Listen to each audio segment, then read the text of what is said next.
Están en algún sitio, concertados, desconcertados, sordos, buscándose, buscándonos, bloqueados por los signos y las dudas, contemplando las verjas de las plazas, los timbres de las puertas, las viejas azoteas, ordenando sus sueños, sus olvidos, quizá convaleciente de su muerte privada.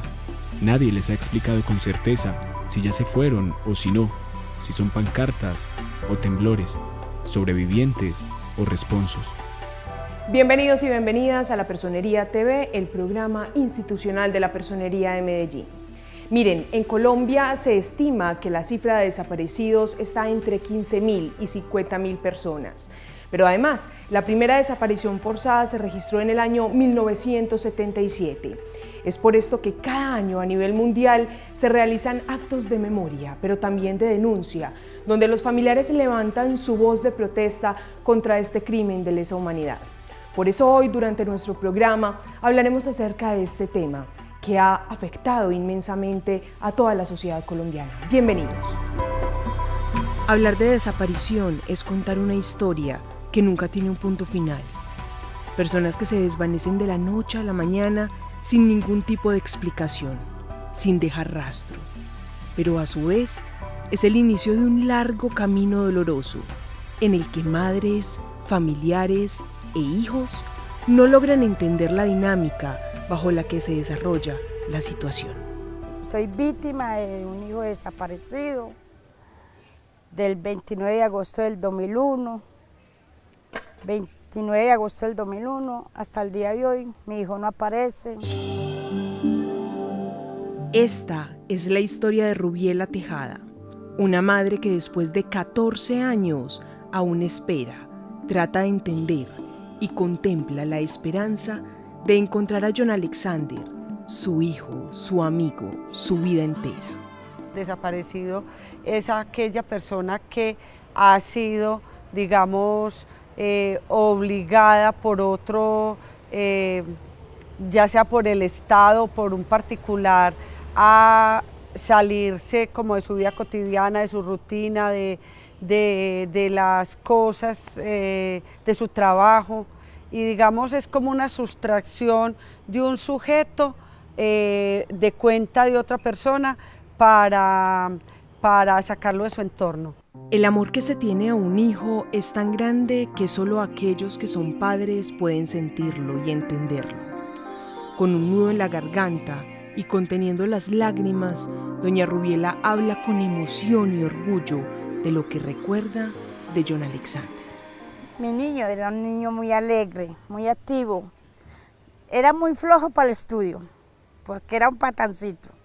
Pero para trabajar y activo, para ser colaborador con la gente, era especial. Ese niño era muy, como le dijera, tenía unos pensamientos muy lindos, porque me decía: mamá, cuando yo crezca, yo le compro una casa para que nos vamos de por aquí.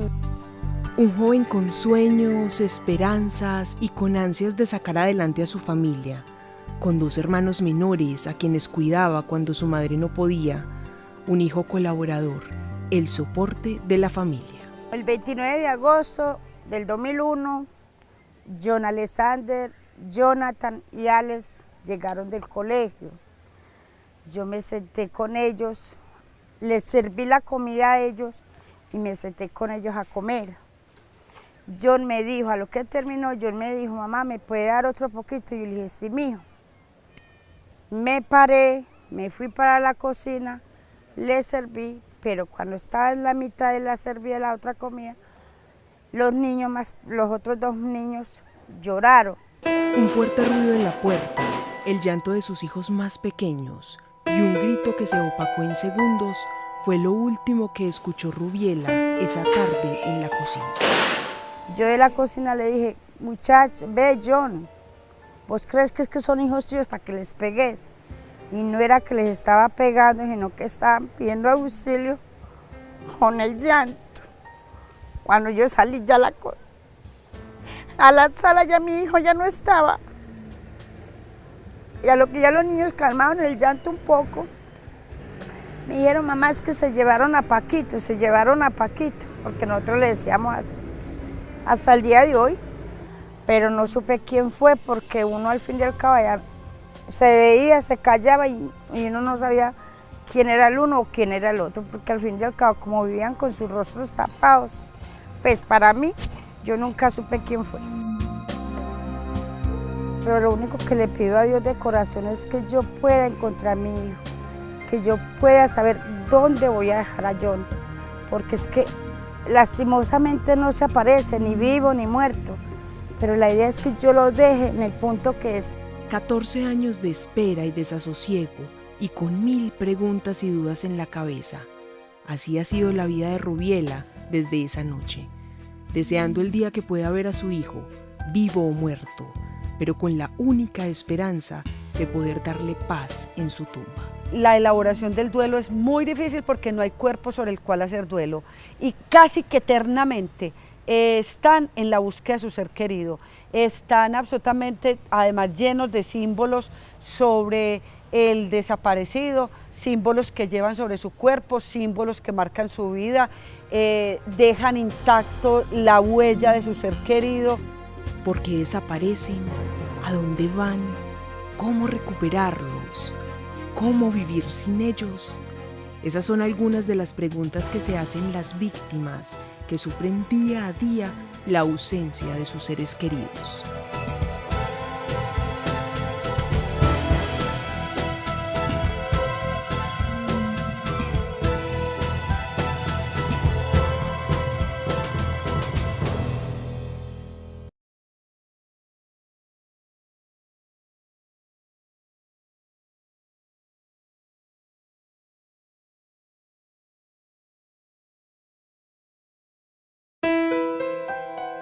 Con la confrontación entre grupos armados ilegales por la disputa de los territorios en la ciudad, la desaparición forzada fue una de las mejores herramientas para acabar con el enemigo sin dejar rastro.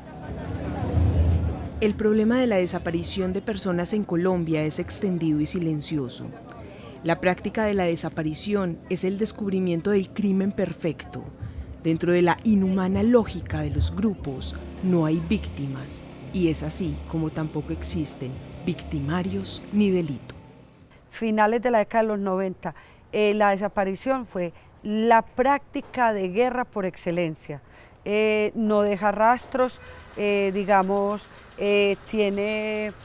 mayor economía en la criminalidad, no hay judicialización porque no hay cuerpo, ¿cierto?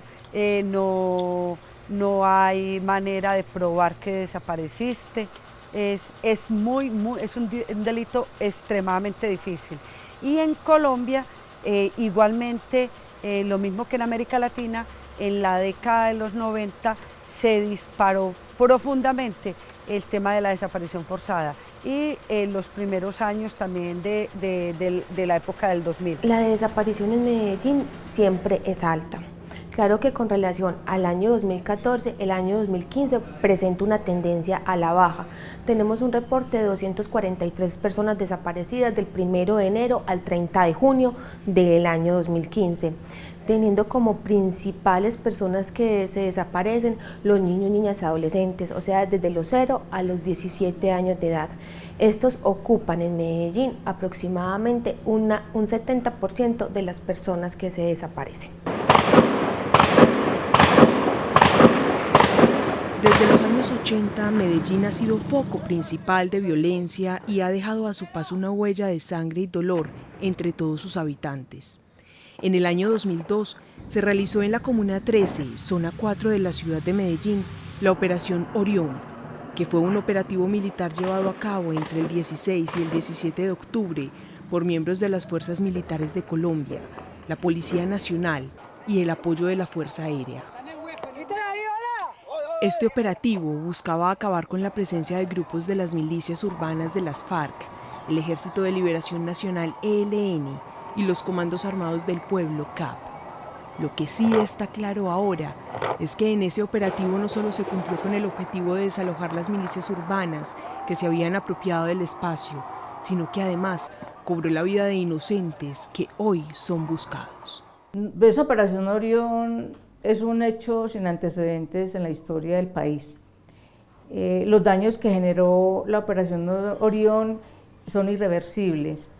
Es una situación que se vivió no solamente en la comuna, sino en el país, donde nunca se olvida la manera como se entraron violentamente a atacar a una población que no estaba preparada para eso. Marcó la historia, marcó la vida, destruyó la vida, cambió totalmente la dinámica de una comunidad que venía organizada trabajando, porque la Comuna 13 ha sido unas comunidades muy organizadas. Siempre ha habido grupos, siempre han trabajado comunitariamente, pero esto marcó dividió la historia en dos, porque todo eso bonito que tenían, ya con eso bonito se perdió y llegó todo el terror, el horror y el pavor que puede vivir la gente. El fenómeno de la Comuna 13 es un fenómeno difícil de entender, y la literatura que hay en Medellín, que ha estudiado la historia del conflicto, se refiere a una Comuna 13 como una de las principales comunas de Medellín por sus caminos de interconexión con otros departamentos y con otros municipios. Principalmente de ello hablamos del primer ingreso de las milicias urbanas por la Comuna 13 hacia Medellín y el posicionamiento de las mismas en ese sector. Para doña Rubiela, la desaparición de su hijo hace 14 años fue la desaparición de su propia existencia, pues con él se fueron sus sueños, sus metas, sus ilusiones y hasta las ganas de vivir. En el tiempo que mi hijo se me desapareció, yo me entregué mucho al licor. Yo me degeneré demasiado y no me da vergüenza decirlo, pero yo me degeneré mucho, yo me entregué mucho al licor en la búsqueda de mi hijo. Yo era para arriba y para abajo como el loco, los otros dos niños detrás de mí: mamá, tengo hambre, mamá, tenemos sueño, mamá, estamos con la ropa sucia, y yo no les paraba bola. ¿Qué pensar? Pagaron mis otros hijos por culpa de la tragedia. Un acontecimiento que la llevó a muchas situaciones, hasta el punto de olvidarse de los hijos que le quedaban y que también necesitaban de ella. En ese tiempo Alex tenía 6 añitos y Jonathan tenía 10 añitos. O sea que ellos vivían a lo que yo quisiera hacer con ellos, a la deriva. Lastimosamente yo fui la responsable de que mis hijos vivían de tambo en tambo, del que quisiera darles un poco de comida por culpa mía, porque yo me degeneré demasiado. Durante algunos años, Rubiela refugió su dolor y su angustia en el alcohol, pero cuando empezó a sentir que caía en el abismo, buscó ayuda, y en ese momento aparecieron varias personas y fundaciones que quisieron apoyarla en su tristeza y en la búsqueda de su hijo. Mi familia me apoyó mucho.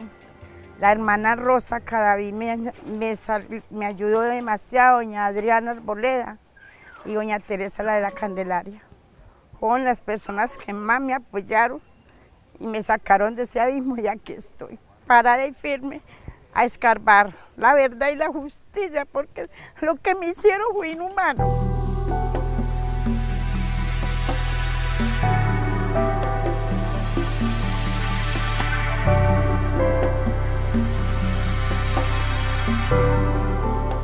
Una guerra sin precedente que ha acabado con muchas vidas y ha dejado secuelas en mujeres, hijos y padres, quienes a pesar de todo nunca pierden la esperanza de encontrar a sus seres queridos.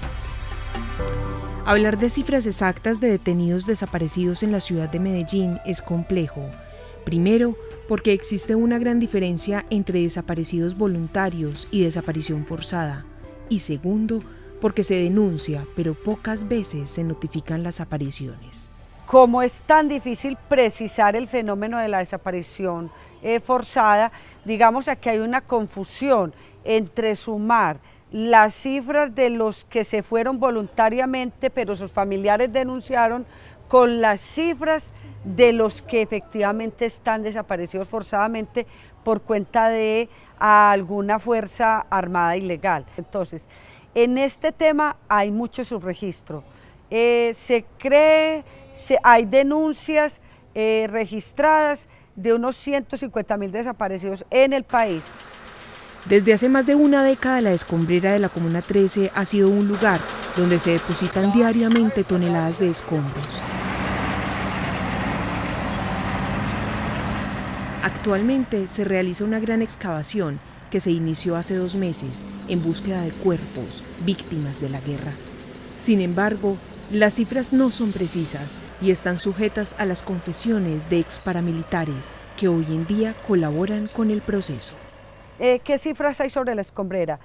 Alias Berna en una audiencia planteó que podrían ser más de 200 o 300 personas desaparecidas en este sector.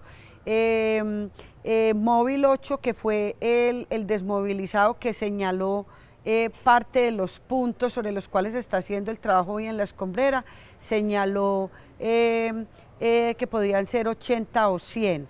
Solo nos lo dirá, digamos, la verdad de lo que pasó, de lo que podamos encontrar con las excavaciones que se están haciendo con la Fiscalía, saber el número preciso. Pueden ser 80, pueden ser 100, o incluso podemos decir algo, podemos no encontrar a nadie en la escombrera.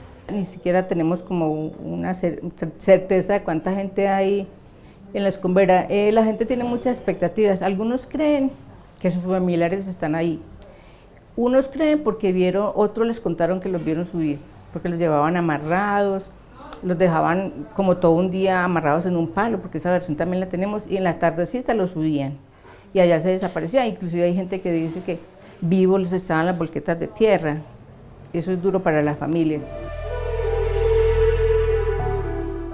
La incertidumbre y el sufrimiento son los sentimientos que tienen los familiares por años, por el desconocimiento del paradero de sus seres queridos.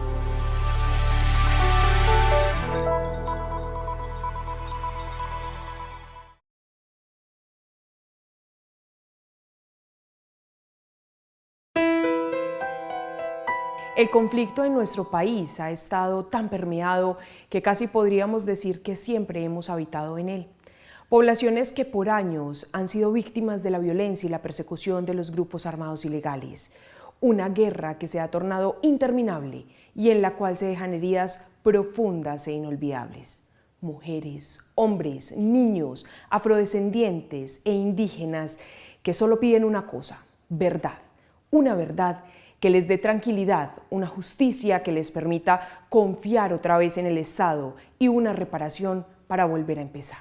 Son muchas las mujeres que han dedicado la mayor parte de su vida a hacer el llamado especial de las autoridades y las instituciones pertinentes para encontrar la verdad y exigir justicia. Sin embargo, solo 13 años después, sus voces fueron escuchadas. Donde el gobierno, desde un principio, nos han apoyado a nosotras como madres, como víctimas de la violencia, a ellos quizás no lo hayan tapado tanto. Porque si en el 2001, o en el 2002, o en el 2003, tapan la escombrera, no dejan echar esas toneladas, ya hoy por hoy ya han limpiado la escombrera. Pero lastimosamente el gobierno no siente el dolor de nosotros como víctimas. Voces que después de tantos años aún no se callan, familias que esperan respuestas para poner fin a la historia que por tantos años ha despertado desasosiego e intranquilidad. Y vamos a escarbar hasta el último momento, a escarbar la verdad y la reparación, que no nos dejemos de caer, sigamos luchando por lo que vamos. Y a la escombrera que no la vamos a dejar cerrar, que en la escombrera vamos a sacar nuestras familias. Madres, mujeres caminando por la verdad. La comunidad afectada por la guerra desatada en Colombia tiene derecho a recuperar su tranquilidad. Hoy, solo una parte de estas víctimas guarda la esperanza de poder encontrar sus seres queridos. Pero ¿por qué después de 13 años se decide excavar en este lugar y desenterrar la verdad? ¿Con quién se está haciendo esto? Con la Fiscalía, que ha tenido también como esa voluntad de responder ahora, con la Alcaldía, y un aporte bonito que nosotros siempre hemos resaltado, es que se pudo crear un comité interinstitucional. O sea, nosotros las organizaciones de defensores de derechos humanos pudimos hacer todo un convenio con la Alcaldía, diseñamos unos planes, diseñamos unos trabajos, construimos unas propuestas para que la gente también como pudiera participar en este evento. Saber que su gente empieza a ser buscada, para ellas eso ha sido, pues no un momento de alegría, pero se ha minimizado mucho el dolor y ha generado muchísima más esperanza. Porque ellos dicen, es que si el día que yo encuentre a mi ser querido y le dé cristiana sepultura, yo voy a descansar un poco más. Hoy las víctimas ven una luz. La escombrera empieza a ser excavada, se buscan cuerpos de hijos, hermanos, esposos y amigos. Hay que recordar que, aunque es un procedimiento judicial, una intervención arqueológica con propósitos judiciales, tiene una labor de ingeniería civil y de geotecnia muy importante para estabilizar el terreno. Para esta intervención se han seleccionado 3 polígonos dentro de la montaña de escombros. En cuanto al tiempo, hemos estimado entre 4 y 5 meses, alrededor de 4 o 5 meses para el polígono 1. Para el polígono 2 se requieren otro tipo de recursos, que para eso pues estará encargada las instancias de gobierno para disponer más adelante, no sabemos en qué tiempo, para hacer la intervención de este sitio. El polígono 3 es un poco más delicado, porque en la base de este polígono se encuentran asentamientos de familias, viviendas, que necesitarán de alguna reubicación. Se está hablando de un suelo con depósitos de materiales traídos de diferentes puntos de la ciudad, como escombros, ladrillos, tejas, vidrios, incluso basura. Es un material duro de manejar porque no se compacta. La idea es que pretendemos explorar una zona de 3.700 metros cuadrados y llegar a una profundidad de unos 15 metros. Al interior de esto se encuentran unas lagunas artificiales que fueron operadas por la constructora y sobre el año 2010-2011 más o menos fueron cubiertas también con material de escombros. Las lagunas son artificiales, tienen aproximadamente una profundidad de 3,50 metros y la idea es que nosotros de acá recuperemos algo más de entre 26 y 27 mil metros cúbicos de este material.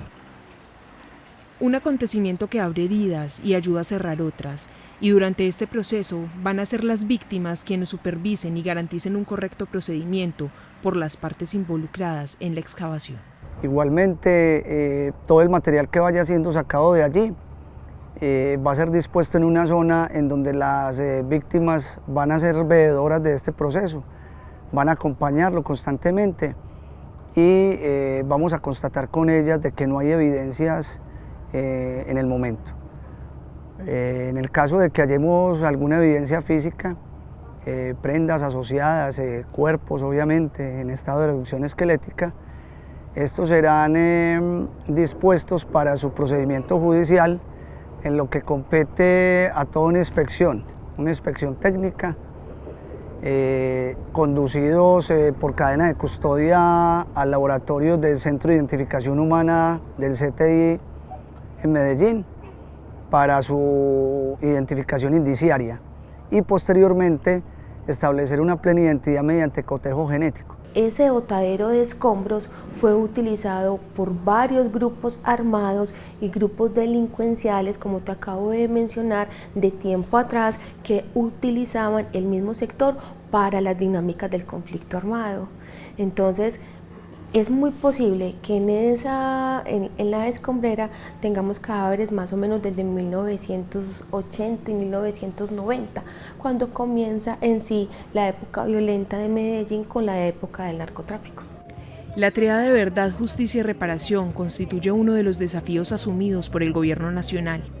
El Estado tiene la obligación de reforzar los procesos jurídicos, el personal suficiente y las herramientas necesarias para garantizar un desarrollo productivo, porque desenterrar la verdad tiene un gran significado para las víctimas y contribuye a generar sociedad. Para ellas significa, ellas lo han dicho, tener alguna esperanza en 13 años de zozobra. En términos de justicia, significa poder avanzar en la identificación de los responsables. Son millones los colombianos que resultaron afectados de una manera directa o indirecta por el conflicto armado que vivimos hace décadas. La situación actual es una deuda histórica y las víctimas tienen que ser reparadas porque primero es el ser humano. Recuerden que sus opiniones son muy importantes para nosotros. Envíenos sus comentarios o sugerencias al correo que aparece en pantalla o visite nuestras redes sociales. Síganos por Twitter, @personeriamed, Facebook, Personería de Medellín Oficial, das clic en me gusta o en nuestro canal de YouTube, Personería de Medellín TV. Hasta pronto.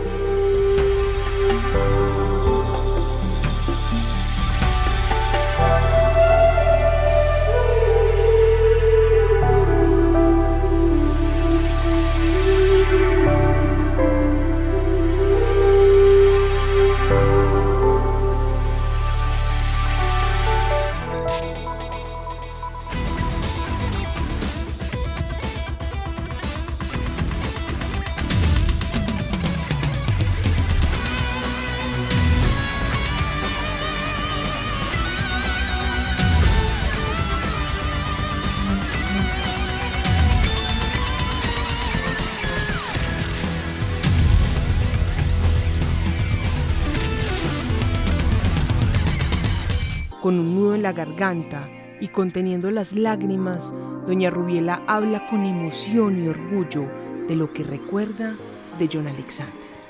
Mi niño era un niño muy alegre, muy activo. Era muy flojo para el estudio, porque era un patancito. Pero para trabajar y activo, para ser colaborador con la gente, era especial. Ese niño era muy, como le dijera, tenía unos pensamientos muy lindos, porque me decía: mamá, cuando yo crezca, yo le compro una casa para que nos vamos de por aquí. Un joven con sueños, esperanzas y con ansias de sacar adelante a su familia, con 2 hermanos menores a quienes cuidaba cuando su madre no podía, un hijo colaborador, el soporte de la familia. Trata de entender y contempla la esperanza de encontrar a John Alexander, su hijo, su amigo, su vida entera. Desaparecido es aquella persona que ha sido, digamos, obligada por otro, ya sea por el Estado o por un particular, a salirse como de su vida cotidiana, de su rutina, de las cosas, de su trabajo, y digamos es como una sustracción de un sujeto de cuenta de otra persona para sacarlo de su entorno. El amor que se tiene a un hijo es tan grande que solo aquellos que son padres pueden sentirlo y entenderlo. Bienvenidos. Hablar de desaparición es contar una historia que nunca tiene un punto final. Personas que se desvanecen de la noche a la mañana sin ningún tipo de explicación, sin dejar rastro.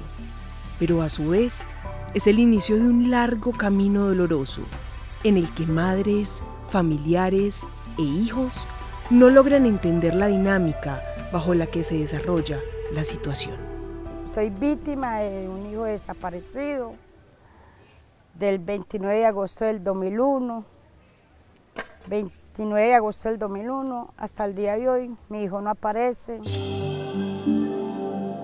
Esta es la historia de Rubiela Tejada, una madre que después de 14 años aún espera. Quizá convaleciente de su muerte privada, nadie les ha explicado con certeza si ya se fueron o si no, si son pancartas o temblores, sobrevivientes o responsos. Bienvenidos y bienvenidas a La Personería TV, el programa institucional de la Personería de Medellín. Miren, en Colombia se estima que la cifra de desaparecidos está entre 15.000 y 50.000 personas. Pero además, la primera desaparición forzada se registró en el año 1977. Es por esto que cada año a nivel mundial se realizan actos de memoria, pero también de denuncia, donde los familiares levantan su voz de protesta contra este crimen de lesa humanidad. Por eso hoy, durante nuestro programa, hablaremos acerca de este tema que ha afectado inmensamente a toda la sociedad colombiana.